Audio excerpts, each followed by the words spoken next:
Good evening, you're watching Fiji Today.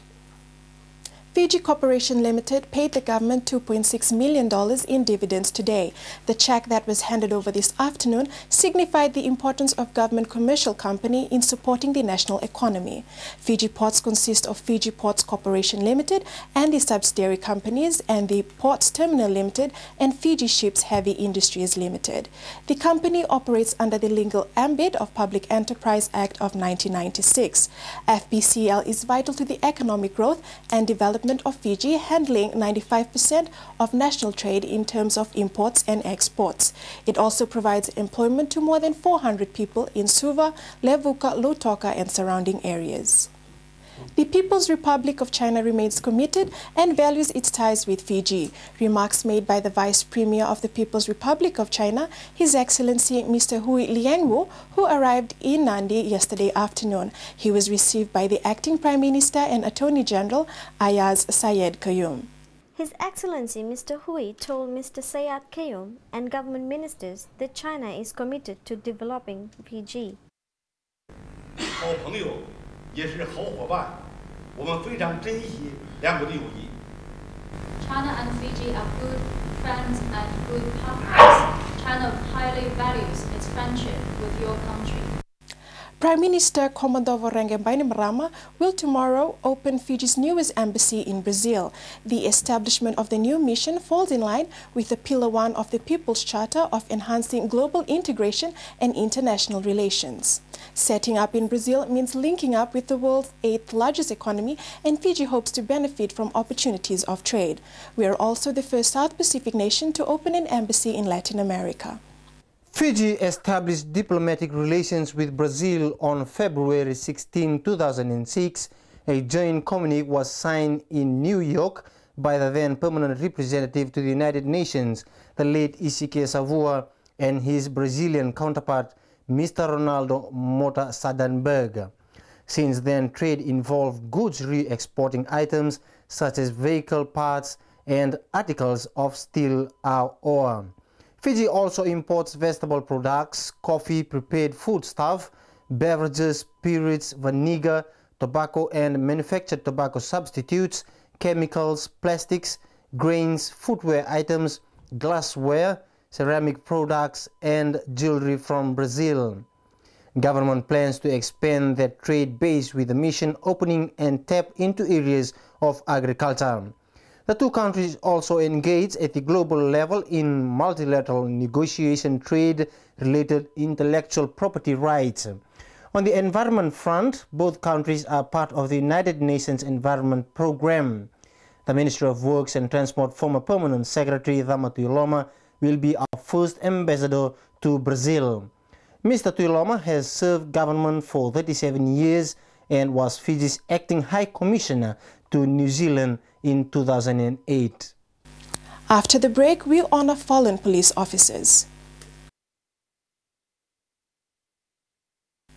Welcome back. It is that one day in the year that police officers in the Pacific region stand in solemn remembrance of their fallen comrades. Police Remembrance Day was commemorated early this morning at the Ready Action Unit grounds in Arere. We remember them too, police officers who sacrificed their lives for the protection of others, standing fast till the end to their oaths to God and country.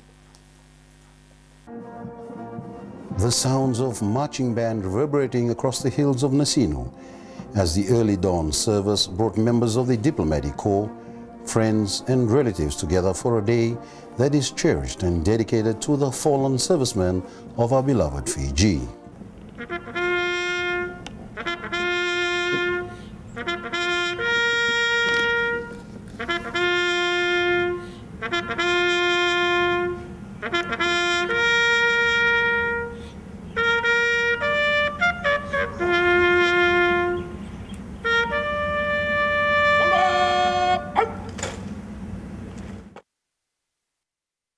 Gathered here to remember those police officers who pass on while sacrificing their lives to the good cause of protecting.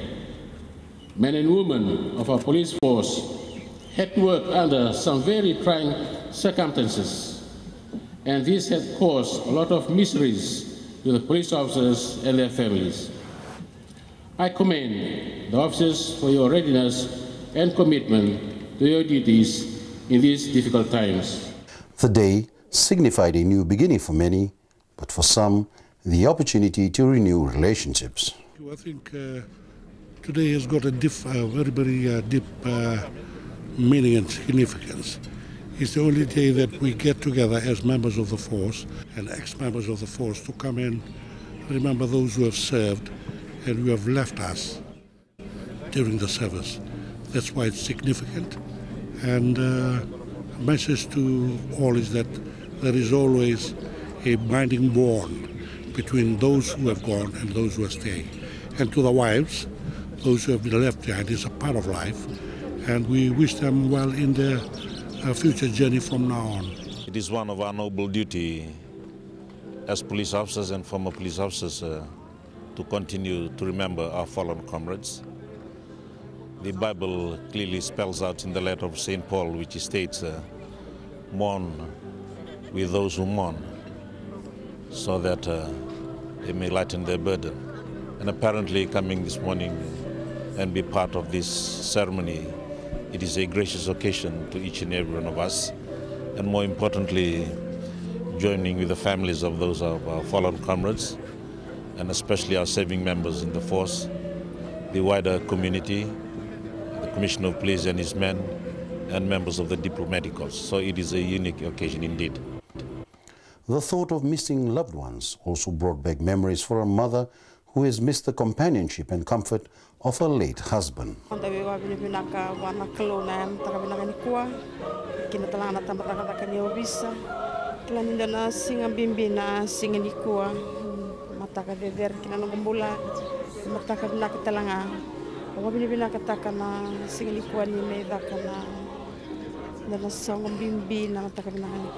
significance of the day today is that as families, that we are very much part of the Fiji Police Force and everything that goes on in it. It's a show of support. It's as families, as wives of the difficult task, challenging task that our husbands do. Most of the times, most of it is not seen, and we take this opportunity to acknowledge their work. To acknowledge the husbands, the father. Roadside vendors will come under the spotlight as the Land Transport Authority beefs up enforcement in this area. The illegal setup of roadside establishment is not a new law. It covers vendors like barbecue salads, food stalls, and even display racks of clothes. LTA says this will beef up enforcement in this area starting next month. Illegal roadside establishments are prohibited under the Land Transport Authority traffic regulations of 2000. An establishment is deemed illegal when it becomes a hazard to members of the public. This vendor stall or barbecue stands is a danger when it stops the free movement of members of the public, especially on footpaths. LTA CEO Naisa Tunadeva says the obstruction caused by the roadside establishment forces pedestrians onto the carriageways. What happens is when the pedestrian is forced onto the carriageway, the pedestrian not only breaches traffic laws by improperly using public streets, but is also exposed to the risks of accidents. Tunevava says LTA understands the need for families or persons to earn an income through their small roadside businesses, but these businesses need to be conducted in a legal manner. There must be no more advertising or promotions of breast milk substitute starting this Saturday. This as the regulation for marketing controls of foods for infants and young children comes into force. Any breach of the regulations can result in a maximum penalty of up to $50,000 or 10 years imprisonment. The regulation came into effect on the 1st of May 2010, and the Ministry of Health has given several grace periods to businesses to comply since then. The regulation marketing controls falls under the Food Safety Act of 2003. Offering or giving any gift, prize, discount, coupon or any free item having special or prominent displays that encourage the sale of breast milk substitutes is prohibited. A breast milk substitute product is only recommended after the age of 6 months. The regulation also specifies the text sizes regarding breastfeeding and food preparation on the containers or labels of infant formula and follow-up formulas. Pictures of infants or any graphic that idealizes the use of infant formula is prohibited. The regulation was made in line with the goal of the Ministry of Health to promote breastfeeding for babies under the age of 6 months. After the break, the MV Lomeviti, the new sensation in island travel. Welcome back. The MV Lomeviti has certainly raised the benchmarks for inter-island shipping services. Dubbed the pride of Lomeviti, the ship owners say they will continue to raise the level of service. Aside from providing comfortable traveling to the province, it will also open up a world of business opportunities for islanders and also link them to services provided by government agencies.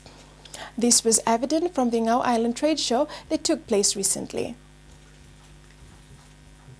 MV Lomeviti measures 101 meters in length, has an 800 passenger capacity with opulent interior decorations to enhance comfortable travel. Vessel owner Subramani Gaundar says as investments are made to improve inter-island ferry services, improvements in berthing facilities must complement this effort. Yeah, for larger vessels, like the biggest problem is the jetties in Fiji. They don't cater to larger vessels, and if the government can have some system where they have a landing barge or a barge where we can land on and do a docking, we can discharge the passengers on board and the barge can go ashore. That will help a grade, and we can expand into the outer islands. You know, we've got calls from Moala, Matuku to service them, and unfortunately some of the islands has no facilities that we can cater for their needs. MV Lomeviti's maiden voyage to the province coincided with the first Ngau Island Trade Show held at Nadavanandi village. It's expected the ferry will help support an initiative for more such trade shows to link islanders to businesses and markets on mainlands. Provincial representative on Ngau Island, Senitiki Vuisa, says islanders can also access government services at such a show. Poni pinakalibero na company libero roto tu talangan nonto tamban ni bakata ni maten tu orto na firka orto waro roto sardo na bengrave poni pinakatu gina baliw. But the response has been really good. I mean, the people are there and there've been a lot of requests are there for items and materials, and yeah, it's been pretty good so far. For village shop owners, the presence of companies like Punjas has certainly brought a great sense of relief to them all in a service they hope will continue in the near future. And that's it from the news team. Email your comments to fijitoday@info.gov.fj. Join us again tomorrow. Until then, good night.